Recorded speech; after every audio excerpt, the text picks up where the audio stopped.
दीप तारों के जलाकर कौन नित करता दिवाली।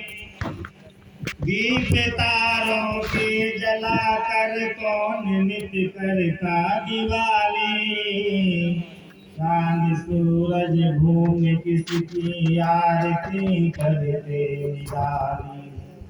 पवन पंखा जल रहा है गीत कोयल गा रही है। कौन है किसमें निरंतर जग विभूति समा रही है।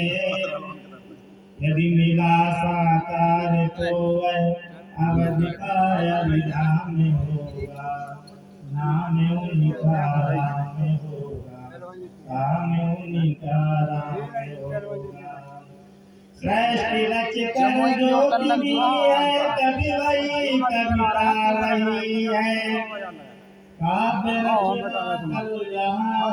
कभी वही कविता वही है। कभी वही कविता वही है।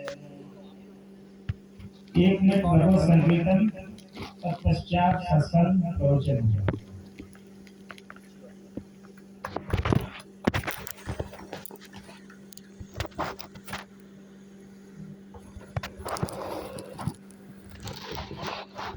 सीताराम सहारा तेरा है। सीताराम सहारा तेरा है।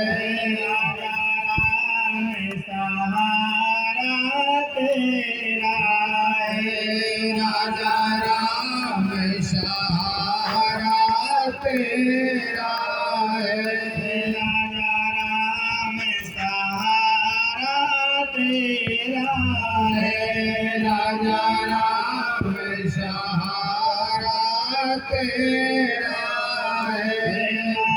वीर सहारा तेरा है। महावीर सहारा तेरा है। राजा राम राम राम सीता राम राम राम। राजा राम राम राम सीता राम राम राम। सीता राम राम राम राजा राम राम राम। सीता राम राम राम राजा राम राम राम। सीतानाथ सहारा तेरा है। सीतानाथ सहारा तेरा है। महावीर सहारा तेरा है। महावीर सहारा तेरा है। तू मेरा है मैं तेरा हूँ। तू मेरा है मैं तेरा हूँ। तू मेरा है मैं तेरा हूँ। तू मेरा है मैं तेरा हूँ। बोलिए अध्यात्म भगवान की जय। श्री काशी विश्वनाथ भगवान की। द्वारकाधीश भगवान की। नगर बस्ती की सभी प्यारे श्रोता बंधुओं की। गुरुदेव भगवान 1 मिनट के लिए थोड़ा समय चाह रहा हूँ। हमारे गोटिया जी अभी आप सभी के पास पहुंचे। जो भी गुरुदेव भगवान इस स्वागत से वंचित रह गए हैं, कृपया आप अपना वरद हस्त ऊंचा करके बता दें। जो भी रह गए हैं, हमारे गोटिया जी आपका स्वागत करना चाहते हैं। और हमारे बाजू वाले जो भी संत लोग बैठे हैं, आप भी अगर कोई स्मृति हो गई हो तो कृपया बताने का कष्ट करें। आपका जन्मदिन है, इस नाते हुए अपनी तरफ से ब्राह्मण देवताओं के लिए अपने कर कमलों से ये हनुमान बाहु की मूर्ति भेंट करना चाहते हैं। इसलिए हमारे जो भूषण देव जहाँ विराजमान है ब्राह्मण देवता, अगर कोई रह गए हो तो कृपया मैं क्षमा चाहता हूँ आपसे। आप पुनः थोड़ा सा इशारा करके और बता सकते हैं। बार बार धन्यवाद साधुवाद। अब हमारे गुरुदेव भगवान के मुखारबिंद से हम परम पुनीत कथा श्रवण करें। श्री रामचंद्र प्रातः स्नान में परम पूजनीय श्री गोस्वामी तुलसीदास जी महाराज ने सर्वप्रथम सत्संग की महिमा का प्रतिपादन किया है। दुनिया में जो भी देखा सुना जाता है, पढ़ा जाता है और जो भी घटना घटित होती है उसमें सत्संग की भूमिका प्रमुख होती है। सत्संग की महत्ता का गायन प्रत्येक ग्रंथ ने किया है, प्रत्येक संत महापुरुषों ने किया है। धरती पर जो भी अनोखी घटना घटित होती है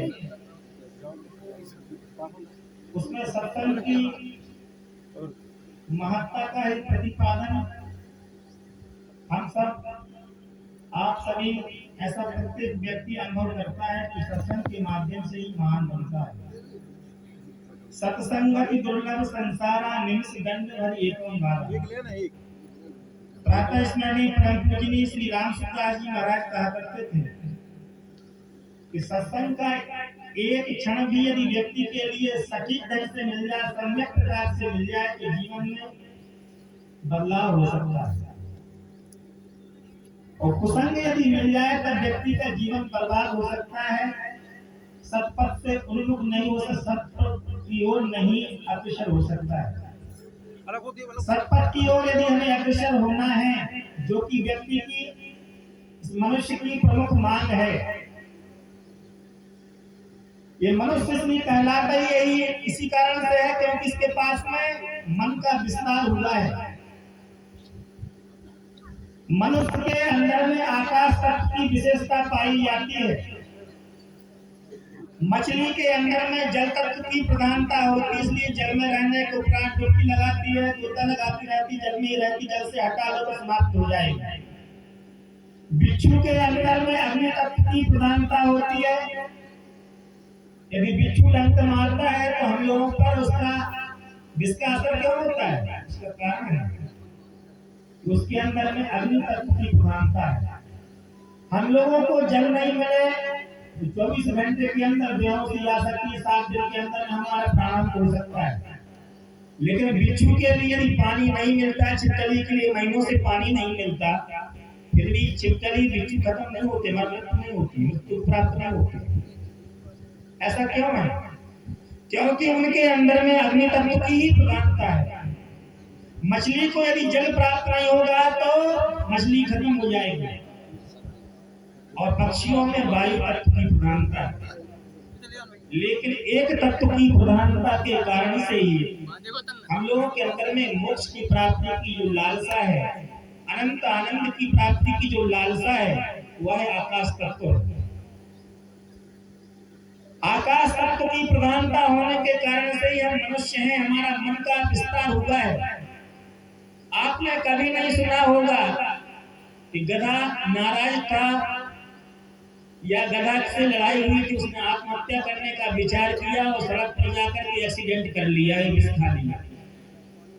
हाथी नाराज था और ट्रेन के नीचे कुचल करके वो मर गया, उसने आत्महत्या कर ली। पशु आत्महत्या नहीं करते हैं क्योंकि उनके मन का इतना विस्तार नहीं हुआ है। मन के विस्तार के कारण से ही हम भगवान की प्राप्ति कर सकते हैं, मन के विस्तार के कारण से हम अधोगति को प्राप्त हो सकते हैं। या तो हम बढ़ेंगे तो परमेश्वर को प्राप्त कर सकते हैं, और यदि नीचे गिरेंगे तो बहुत नीचे जा सकते हैं, क्योंकि साहब का घर दूर है जैसे पेड़ खजूर, चढ़े तो चाके राम रस, गिरे तो चकनाचूर। जो जितनी ऊंचाई को प्राप्त कर सकता है, ऊंचाई को छू सकता है, तो मनुष्य ही छू सकता है। इसलिए गोस्वामी तुलसीदास जी महाराज ने कहा, ईश्वर अंश जीव अविनाशी, चेतन अमल सहज सुख राशि, सो मायावश भयम गुसाई, बंधो कीर मरकट की नाई। श्रीमद् भागवत में श्री सुखदेव जी महाराज कहते हैं, दुर्लभो मानुषो देहो देहि नाम क्षण भंगुरा, तत्रापि दुर्लभम नन्हे वैकुंठ प्रिय दर्शना। महाभारत के उपाख्यान में श्री भीष्म पितामह जी ने शांति पर्व में श्री विष्णु जी महाराज के लिए उपदेश देते हुए कहा कि मनुष्य का जन्म कितना दुर्लभ होता है। एक सियार, एक ब्राह्मण देवता, एक सियार ब्राह्मण देवता को उपदेश देते हैं। क्यों? क्योंकि एक राजपुरुष का रथ ब्राह्मण से टकराता है वह मूर्छित हो जाते हैं, और जब मूर्छा टूटती है ब्राह्मण की तो ब्राह्मण विचार करता है कि मैं निर्धन हूँ, मैं धन से रहित हूँ, इसलिए मेरी अवमानना, मेरा अपमान किया जा रहा है, मुझे हे दृष्टि से देखा जा रहा है, अपमानित दृष्टि से देखा जा रहा है, अब मुझे जीवन धारण करने का कोई कारण नहीं बनता, मुझे आत्महत्या कर लेना चाहिए। और वो टहलते टहलते भ्रमण करते करते जंगल में पहुंचते हैं वृक्ष के नीचे, और वहां पर जलाशय था, उसमें डूब करके आत्महत्या करने का विचार करते हैं। तो इंद्र देवता ने विचार किया इस ब्राह्मण को आत्महत्या से कैसे बचाया जाए। कथा बहुत प्रतीकात्मक है, बहुत ही उपदेशात्मक है, लक्षणात्मक है, हमारे जीवन, आपके जीवन में बहुत बेहतर बदलाव ला सकती है। इंद्र देवता आए और उन्होंने सियार का रूप धारण कर लिया, और ब्राह्मण देवता के समक्ष उपस्थित होकर के उन्होंने कहा, हे ब्राह्मण देवता, आप तो त्रिकाल संध्या करते हैं, प्रत्येक व्यक्ति के लिए मेरी प्रार्थना है कि 4 प्रकार की संध्या मानी जाती है। 3 प्रकार संध्या बोलते हैं, तो जो महानिशा संध्या होती है वह रात्रि के 12 बजे से 3 बजे तक की होती है। ना सही हम 4 प्रकार की संध्या कर पाए, लेकिन मेरी करबद्ध प्रार्थना है प्रत्येक व्यक्ति से कि एक ना एक संध्या तो हम लोग करना ही चाहिए। संध्या से मतलब ध्यान करना चाहिए, आधा घंटे का हो चाहे 1 घंटे का हो, प्रार्थना करना चाहिए, 25 मिनट की हो चाहे 15 मिनट की हो, जो गुरु मंत्र हमारे लिए प्राप्त हुआ हो उसके हिसाब से करीब करीब 20 मिनट भगवान के लिए देना चाहिए। यदि वास्तव में हम अपने जीवन को पहचानना चाहते हैं, अपने आप को जानना चाहते हैं, अपने आप की जीवन की सार्थकता प्राप्त करना चाहते हैं, तो जिस प्रकार के हम नश्वर चीजों के लिए अपमानित करने वाली चीजों में समय देते हैं, शराब में समय दे देता है व्यक्ति, शराबी आदमी, या जुआ खेलने में समय दे देता है, या गप्पे लड़ाने में जो हम समय दे कर देते हैं, उतना समय यदि हम संध्या के लिए निकाल सकें 20 मिनट, 25 मिनट, 30 मिनट, तो हमारा जीवन धन धन हो जाए। वास्तव में करना चाहिए। आप एक अनुभव करिए अपने आप के लिए, एक मुस्लिम भली वो गो मांस खाता हो, अनाप काम करता हो, 3-3, 5-5 ढंग से शादियां करता हो, लेकिन वो अपनी नमाज तो कर लेता है ना।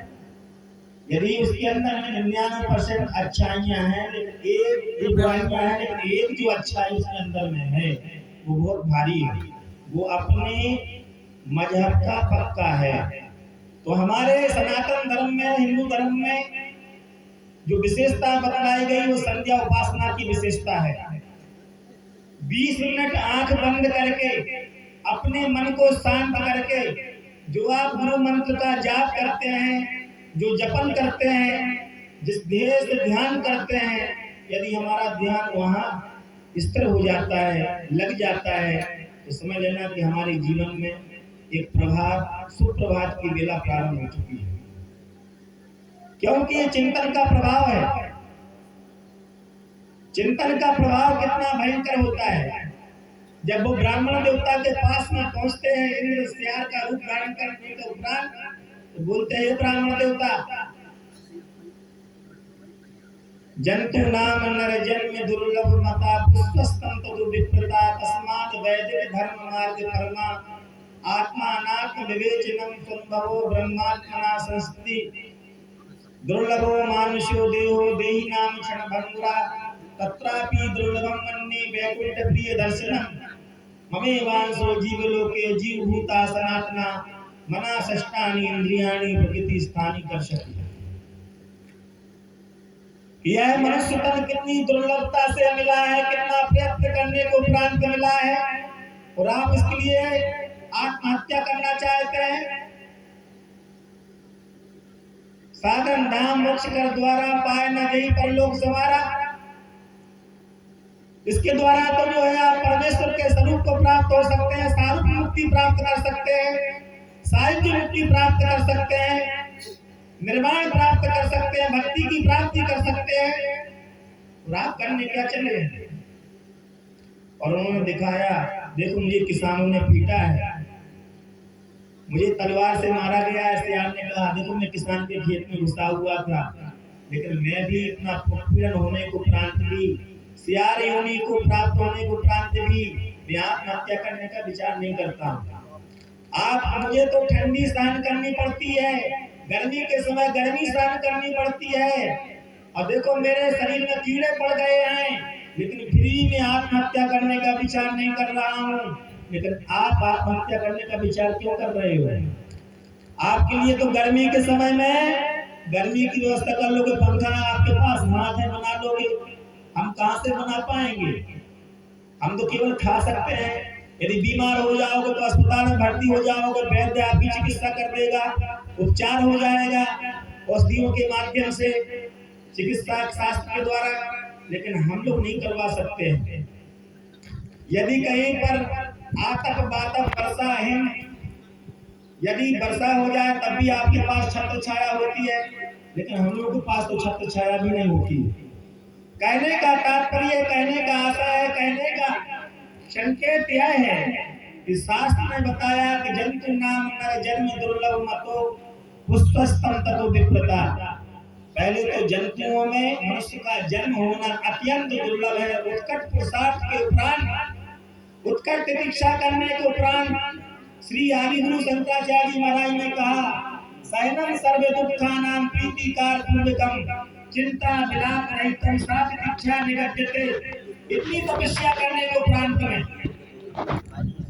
बौद्ध शास्त्रों में एक उल्लेख आता है, एक राजकुमार भगवान गौतम बुद्ध से प्रभावित होने के उपरांत सन्यासी बन गया।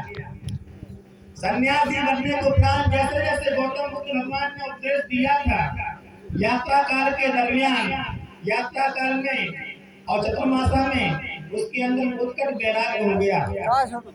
लेकिन जैसा करोगे संग वैसा चढ़ेगा रंग। संग भी ऐसा होना चाहिए, 64 खिल रही हो तो हमारा मन वहां की तरफ चला जाएगा। यदि कोई व्यक्ति शराब पीता है, धीरे धीरे उसको शराबी बना देता है, उसका कुसंग ऐसा हो जाता है, कई लोग बच भी जाते हैं। कहने का तात्पर्य है कि चलो पढ़ सरिता अरु उपन्यास, जीवन कर लियो सत्यानाश। तो जो हम लोगों का सत्संग है, श्री गोस्वामी तुलसीदास जी महाराज ने कहा कि जीवन में मादक पदार्थों का सेवन नहीं करना चाहिए। यदि उत्तम जाति में जन्म हुआ हो तब भी, यदि हमारा निम्न वर्ण में जन्म हुआ हो तब भी मादक पदार्थ से बच करके रहना चाहिए। क्योंकि कहा कि बातुल भूत दिवस मत वारे, ए नहीं बोले वचन सवारे, जिन कृत महा मोह मत पाना, तिनकर कहा करिए नहीं काना। ये ऐसा क्यों कहा गया? वास्तव में कोई निकृष्ट आदमी स्वामी सत्यानंद जी के बारे में स्वामी दयानंद सरस्वती जी ने उल्लेख करते हुए लिखा है, जो मेरे बाद में शिष्य बने, जिन्होंने 2500 एकड़ में गुरुकुल कांगड़ी की स्थापना की, वो कैसे हो गया? वो पहले बहुत भयंकर शराबी थे, उनका नाम था मुंशीराम जी। श्री स्वामी दयानंद सरस्वती जी महाराज गाजियाबाद के पास में हापुड़ में प्रवचन दे रहे थे और उपनिषद का एक वाक्य बोल रहे थे बार बार, उत्तिष्ठित जाति अपराध बना निरोधक, हे उठो कब तक सोते रहोगे, जागो और अपने कुल के अभिमान को, अपने जाति के स्वाभिमान को, अपने पिता के गौरव को, अपने परिवार की परंपरा की परिपाटी के लिए अपने गौरव की अभिवृद्धि करो, क्यों अपना पतन करा रहे हो? ऐसा बार बार उद्बोधन जब मुंशीराम सुने, उनके अंदर में अंतरात्मा ने धिक्कारा कि वह शायद मुझसे ही बोल रहे, और वहां पर गए तो शरणागत हो गए। उन्होंने कहा कि आज से मैं अपने नशा का परित्याग करता हूँ और मैं नशा नहीं करूंगा, अब मैं आपके लिए धर्मात्मा बन के दिखाऊंगा। मुंशीराम जी ने कसम खा ली, वही मुंशीराम बने स्वामी सत्यानंद, जिन्होंने देश की आजादी में कंधे से कंधे लड़ा करके श्री महामना पंडित मदन मोहन मालवीय जी के साथ में योगदान दिया। जो लाखों हिंदू मुसलमान बन गए थे, उनके लिए धर्मांतर को वापस करा कर घर वापसी का सिद्धांत चलाने वाले महापुरुष का नाम था स्वामी सत्यानंद बन गए और गुरुकुल कांगड़ी की स्थापना की। 2500 एकड़ में आज भी गुरुकुल कांगड़ी विश्वविद्यालय है हरिद्वार में, आप दर्शन कर सकते हैं। आप जाकर के कम से कम 3 लाख विद्यार्थी उस विश्वविद्यालय से निकलते हैं। तो कहने का आशय, कहने का अभिप्राय है, इस मानस श्री रामचरितमानस, भगवत गीता, रामायण। संसार में कोई व्यक्ति हमसे वित्त मांगता है, कोई व्यक्ति अनाप शनाप चीजें मांगता है तो दे दो, लेकिन अपना चित्त भगवान को देना चाहिए। चित्त भगवान के लिए, वित्त संसार के लिए। कोई पैसा मांगता है, पैसा ले सकते हो, कोई धन मांगता है हमसे, धन ले सकते हो, लेकिन हमें और आपके लिए कह देना चाहिए कि यह वित्त संसार के लिए है, लेकिन चित्त संसार के लिए है। ये हमारी कसम होनी चाहिए, प्रतिज्ञा होनी चाहिए। क्यों? क्योंकि जो हमारा शरीर है ये बारंबार प्रार्थनाओं तक नहीं मिलता है, इसकी उपयोगिता है। नशे में नहीं डालना है, समाज सेवा में डालना है। जब वृत्तासुर समाप्त होने लगते हैं, मोक्ष प्राप्त होने लगते हैं, तो कहते हैं न मैं धन चाहता हूं, न रसाधिपत्यम, न पारमेष्टियम, और न मैं पारमेष्टि ब्रह्म पद भी नहीं चाहता हूँ। क्या चाहते हो? मैं चाहता हूँ कि आपकी चरणों की भक्ति करने का सौभाग्य बार बार प्राप्त होता है। क्या आज हमारे और आपके जीवन में ऐसा दिखाई पड़ता है? यदि कोई व्यक्ति ऐसा कहने को तैयार हो जाए तो अपने आप समझ लेना कि उसका जीवन धन्य धन्य हो गया। मुझे एक कथानक याद आता है, श्री आचार्य नरेंद्र देव जी ने लिखा है उस कथानक के लिए बौद्ध धर्म दर्शन नामक अपनी प्रसिद्ध पुस्तक में, कि श्री बाल गंगाधर तिलक का आगमन साकेत नगरी फैजाबाद अयोध्या जी में होने जा रहा था। 1920 के पहले की घटना है। उसमें श्री आचार्य नरेंद्र देव 16-17 साल की उम्र के रहे होंगे। 1889 में उनका जन्म हुआ था। बहुत ही अद्भुत विद्वान थे, दर्शन शास्त्र के। देश विदेश में उनकी पुस्तकें प्रसिद्ध हुई, बहुत सारी पुस्तकें लिखी। और उन्होंने लिखा है कि श्री बाल गंगाधर तिलक जी के स्वागत में हमने एक सभा रखी, मीटिंग रखी। जैसे आप लोग यहाँ पर विराजमान हैं, आप लोग यहाँ की शोभा बढ़ा रहे हैं, ऐसे ही श्री आचार्य नरेंद्र देव जी ने श्री बाल गंगाधर तिलक जी के स्वागत के लिए एक सभा आयोजित की। एक रथ बनाएंगे और रथ पर बैठा करके बाल गंगाधर तिलक जी के लिए ला करके विद्यालय में उनका भाषण करवाएंगे, ताकि हम लोगों के अंदर राष्ट्रवाद जागृत हो सके। धर्म के संदर्भ में उन्होंने गीता राष्ट्र नाम की अपनी प्रसिद्ध टीका लिखी।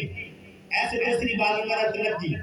जब आए तो श्री आचार्य नरेंद्र देव जी ने कंधे पर रख घोड़ों को नहीं लगवाया, स्वयं अपना घोड़ा बन गए। बच्चे लोग जितने सब छात्र थे, जितने सब लोग थे, बड़े बुजुर्ग तक लग गए। तो श्री बाल गंगाधर तिलक जी ने कहा कि जो आपकी अपनी ऊर्जा है ये हमारी सेवा के लिए नहीं है, ये देश की सेवा के लिए लगाओ, धर्म की सेवा के लिए लगाओ, पाठ पूजा में लगाओ, राष्ट्र के उत्थान में लगाओ। ये सेवा तब अपनी सार्थक हो जाएगी, वह बल सार्थक हो जाता है, वह समय सार्थक हो जाता है, वह धन हो जाता है। सो धन धन प्रथम गति जाती। धन की सार्थकता तब सिद्ध होती है जब वह धर्म में लग जाता है, धर्म का अनुगामी हो जाता है। मन की सार्थकता तब सिद्ध होती है जब वह समाज सेवा में लग जाता है। मुखम धन्यम तदेवास्ति वदति मधुरम सदा, क्लेशान हरति दीना नाम वचनम रसपूर्तै। मुख वह धन्य होता है जो भगवान की कथा का गायन करता है, कर्ण वह धन्य होते हैं जो कथा श्रवण करते हैं, हाथ वह धन्य होते हैं। श्री अमरीश जी ने भागवत जी में आया हुआ है कि श्लोक करो हरे नंदन मालमा विशु। भगवान राजा होने के बाद चक्रवर्ती होने को उपरांत भी भगवान के मंदिर की साफ स्वच्छता, वहाँ सेवा किंकरता और दीनता के साथ करने वाले महाराजा अमरीश का चरित्र पढ़ता है, गायन करता है। वह चक्रवर्ती सम्राट होने को उपरांत भी मंदिर की सफाई, भगवान के पार्षदों की सफाई, पार्वतियों की सफाई, उनके लिए मानना अपने हाथों से, अपने कर्तव्यों से किया करते थे। भक्ति क्या है? भक्ति स्वतंत्र सकल गुण खानी और बिनु सत्संग न पावे प्राणी, और प्रथम भक्ति संतन कर संगा, दूसरे रवि मन कथा प्रसंगा। भक्ति तभी हमें प्राप्त होती है जब हम भगवान की सेवा अपने हाथों से ही करते हैं, नौकरों के माध्यम से नहीं कराते। कई धनी आदमी ऐसे हैं जिनके पास में रुपया है, लेकिन वह सेवा अपने हाथों से करते, नौकरों से नहीं कराते। तो हमारी प्रार्थना है सर्वप्रथम अपने जीवन में मानो तुझे नहीं याद क्या तू ब्रह्म का ही अंश है, कुल गोत्र तेरा ब्रह्म है, सब ब्रह्म तेरा वंश है। हम अपने आप को याद कर लें। संसार में हम सारी चीजों को याद करते हैं, प्रपंच पर प्रपंच लगाते हैं, लेकिन यदि कहीं सत्संग चलता है तो नहीं करते। महामना पंडित मदन मोहन मालवीय जी का कहना था कि ग्रामे ग्रामे कथा कार्या, ग्रामे ग्रामे कथा सुहा, पाठशाला मल्लशाला प्रति पर्व महोत्सव। ग्राम ग्राम में कथा होना चाहिए, गांव गांव में मल्लशाला होना चाहिए, गांव गांव में कथा कीर्तन होना चाहिए। रामनवमी, कृष्ण जन्मोत्सव भक्त दास के साथ धूमधाम के साथ महापुरुषों की जयंती मनाना चाहिए। उससे होता क्या है, हमारे समाज के संस्कार उत्कृष्ट होते हैं, श्रेष्ठ होते हैं, श्रेष्ठ होते हैं। जैसा हम मंथन करते हैं, जैसा हम चिंतन करते हैं, वैसा हमारा संसार निर्मित हो जाता है। संसार में यदि स्वर्ग बनाना है, संसार में यदि स्वर्ग बनाना है, तो हमारे लिए वह कथा के द्वारा, रामचरितमानस के द्वारा, श्री गीता जी के द्वारा, श्री भागवत जी के द्वारा, महापुरुषों के द्वारा। प्रातः स्मृति स्वयं श्री राम सुदास जी महाराज कहा करते थे कि जिन गांवों में संत महापुरुषों का रामचरितमानस का पाठ नहीं होता, गीता भागवत का पाठ नहीं होता, तो समझ लीजिए जीते जाते भूत प्रेत हो जाते हैं। भूत प्रेतों का बसेरा है, धर्म है ना, धर्म है, क्या मतलब। इसलिए हम लोगों के लिए नियमित तौर से 1 घंटा धर्म के लिए, 1 घंटा समाज सेवा के लिए, अपने गांव की सेवा के लिए, और बाकी जो है 6-7 घंटे के लिए हमें डिवाइड करके कि हमें कथा करना है, प्रवचन सुनना है, खेती करना है, जीविका का निर्वहन करने के लिए। डॉक्टर श्री भगवान दास जी बीएचयू के सह संस्थापक श्री महामना पंडित मदन मोहन मालवीय जी के बिल्कुल दोस्त, भारत रत्न डॉक्टर राधाकृष्णन जी को उपरांत उनको मिला था। उनका कहना था, कला 72 जीव की तामे 2 सरदार, कला 72 जीव की तामे 2 सरदार, एक पुरुष की जीविका, दूसरा जीव उद्धार। मनुष्य के अंदर में यदि जीविका निर्वहन के लिए परमेश्वर ने 72 कलाओं का निर्माण किया है। कोई ट्रैक्टर चलाता है, कोई बंदूक बनाता है, सब कलाएं ही हैं। कोई तैराकी जानता है, कोई कथा करना जानता है, कोई जो है व्याकरण जानता है, कोई वेदांत जानता है, कोई दुकान चलाना जानता है। 72 प्रकार की कलाओं का दिशा निर्देशन दिया शास्त्रों ने। एक पुरुष की जीविका और दूसरा जीव उद्धार मुख्य चीजें हैं। मैं समाप्त कर रहा हूँ, आप आराम से बैठे।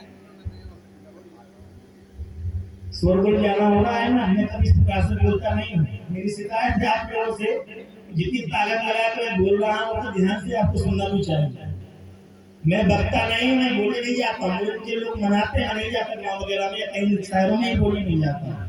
मैं कहीं किसी के यज्ञों में प्रवचन बोलने के लिए नहीं गया था। मैं स्वयं कार्यक्रम कराता हूँ, उसमें ही 15 से 20 मिनट बोलने के लिए आता है। लोग मुझे चाहे घमंडी कहे, चाहे स्वयंवादी कहे, चाहे जैसा भी कहो, लेकिन मैं आज तक कभी किसी मंच पर बोलने नहीं गया। हमारा 20-25 मिनट का कार्यक्रम लोग रखते हैं, मैं वक्ताओं को बुला करके वहाँ प्रवचन कराता हूँ, वहाँ बैठता हूँ बस। लेकिन आप लोगों के लिए जब ये बड़े लाल जी अन्य लोगों ने कहा आपको बोलना है, तो बोलने की तैयार हो गया। जब देखा कि लोग तैयार हैं, उन्होंने कहा चलिए बोल देते हैं। तो कला 72 जीव की तामे 2 सरदार, एक पुरुष की जीविका, दूसरा जीव उद्धार, ये विशेषता मानी गई। उद्धार केवल मनुष्य योनि में ही सुलभ है।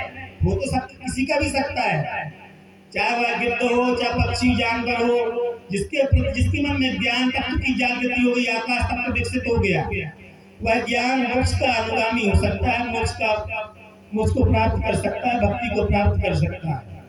लेकिन हम लोगों को यह सौभाग्य प्राप्त हुआ है कि हम लोग अपने जीवन के लिए सार्थक कर सकते हैं, भक्ति कर सकते हैं, भगवान की आराधना कर सकते हैं, प्रार्थना कर सकते हैं, सत्संग कर सकते हैं। तो सत्संग से हमारे लिए जीवन में क्या आएगा? सत्संग से हमारे जीवन में परमार्थ तत्व की प्राप्ति होगी। और परमार्थ क्या है? ये सब राम भगत के बालक, कहीं संत तब पर अवरागक, और मन गोचर जहाँ लग जाई, ये सब माया जानो भाई। जो हम देखते सुनते हैं, ये जीवन की सत्यता नहीं है, क्योंकि हम नहीं थे तब भी वह था, और हम नहीं रहेंगे तब भी वह रहेगा। जब कुछ भी नहीं रहेगा, हमारा नाम मिट जाएगा, रूप मिट जाएगा, लेकिन उसका ना रूप मिटने वाला होता है, ना नाम मिटने वाला होता है, ना उसके लीला मिटने वाली होती है। नाम रूप लीला धाम चलते फिरते कीर्तन करना, मनन करना, ध्यान करना, और बैठ करके कभी कभी जाकर के साल भर में मेरी प्रार्थना है नर्मदा जी के किनारे 2-5-6 दिन देना, जल को देखते रहना, ध्यान करते रहना। तो समझ लेना कि अपने जीवन केवल पूजा करके भाग मत आना, वहां से 2-4 घंटे बैठ करके केवल दर्शन करते रहो, दर्शन करते रहो। चित्त की तल्लीनता नर्मदा जी में, मतलब प्राकृतिक स्वरूप में, परमेश्वर के स्वरूप में लीन हो जाए। हमारे मन का स्वरूप क्या है? मन तो ज्योति स्वरूप, अपना मूल पहचान। इसी माध्यम से शाम सूरज भगवान का दर्शन करते हुए सुबह सुबह भगवान को धन्यवाद दो। तो कितना बड़ा उपकार है परमेश्वर का कि हमें सूर्य भगवान के दर्शन करने का सौभाग्य प्राप्त होता है। हम सूर्य की महिमा को जान सकते हैं और अन्य प्राणी नहीं जान सकते। आधा घंटे में आराधना कर सकते हो, उपासना कर सकते हो। हम सब मोबाइल देखने में इतने तल्लीनता के साथ देखते हैं। आज के जमाने में पबजी या नाना प्रकार के खेल चले हुए हैं, बच्चे लोग देखते रह जाते हैं। हम लोग सुंदरता देखते हैं, फिल्म देखते हैं, टीवी देखते हैं, रेडियो सुनते हैं, लेकिन कभी आपने अनुभव किया रात में करोड़ों करोड़ों तारे, अरबों अरबों तारे प्रकट होते हैं? देखा? मन में कोई चिंतन किया? कोई चिंतन नहीं करता इस विषय पर। यदि हमारा मन 5-10 मिनट आकाश की तरफ देख सके, चिंतन विचारों को मन मुक्त होकर के, तो लगेगा कि दुनिया की अनंत सुंदरता, अनंत कृपा परमेश्वर की आकाश से बरस रही है और हम कभी उसका लाभ नहीं उठा पाते। लेकिन हम इतने मूर्ख हैं, इतने उपेक्षा करने वाले हैं कि यदि आकाश में एक तारा का उदय होता, आप देखने जाते हैं कि हम लोग डिस्टर्ब होते हैं, तो फलाना वहां सिद्धि प्रकट हुई, वहां एक प्रकट हुआ है, तो चले जाते हैं। लेकिन अनंत सिद्धि आकाश में दिखाई पड़ती है। कभी हम लोगों ने प्रणाम किया? कभी नहीं प्रणाम किया। हम तो कभी नहीं देखते, पूरा देश घूमे 7 बार, कश्मीर से कन्याकुमारी तक, मिजोरम से कंगलटोट में 16,000 किलोमीटर पद यात्रा की है। 1-2 रेयर में कहीं पास कोई आदमी मिला हो। लेकिन मेरी प्रार्थना है कि भगवान के स्वरूप का दर्शन करना हो तो आकाश की तरफ अपनी निगाहों को टिकाना और 1 घंटा आधा घंटा समय निकाल के जरूर देखना। आपको यह अनुभूति होगी कि परमेश्वर के दर्शन कर रहे हैं साक्षात स्वरूप में। नर्मदा जी किनारे जाकर के बैठना, आपको लगेगा कि लगातार देखते देखते मन में असीम शांति आ रही है। तो पूजा करके भाग मत आना, दर्शन करना। दृश्यते अनयन इति दर्शनम। दर्शन शास्त्र की परिभाषा, फिलॉसफी की परिभाषा देते हुए कहा गया जिसके माध्यम से देखा जाता है, सुना जाता है। तो शास्त्र में, न्याय शास्त्र में कहा गया आप्त वाक्यम शब्दा आप्तस्तु यथार्थ मत्ता। आप्त वाक्य को श्रवण करना, गीता, भागवत, न्याय, वैशेषिक, सांख्य, वेद, उपनिषद का पाठ करना, ये हम लोगों का सिद्धांत है। वेदों की ओर और प्रभु की ओर, प्रार्थना की ओर इतना कह करके सबकी नसों में पूर्वजों का पुण्य रक्त प्रवाह हो, गुणशील साहस बल तथा सब में बड़ा उत्साह हो, विद्या कला कौशल में सबका अटल अनुराग हो, उद्योग का उन्माद हो, आलस्य का त्याग हो, अंतःकरण में गूंजता राष्ट्रीयता का राग हो, उपलक्ष्य के पीछे कभी विचलित न जीवन लक्ष्य हो, जब तक रहे प्राण तन में पुण्य का ही पक्ष हो। इतना कह करके भगवान के चरणों में आप सभी लोगों के नमन करते हुए, प्रणाम करते हुए मैं अपनी वाणी को विराम देता हूँ। बहुत सुंदर गुरुदेव भगवान गिलहरी से पधारे हुए हैं। हमारे श्रद्धेय साकेत निवासी, गोलोक वासी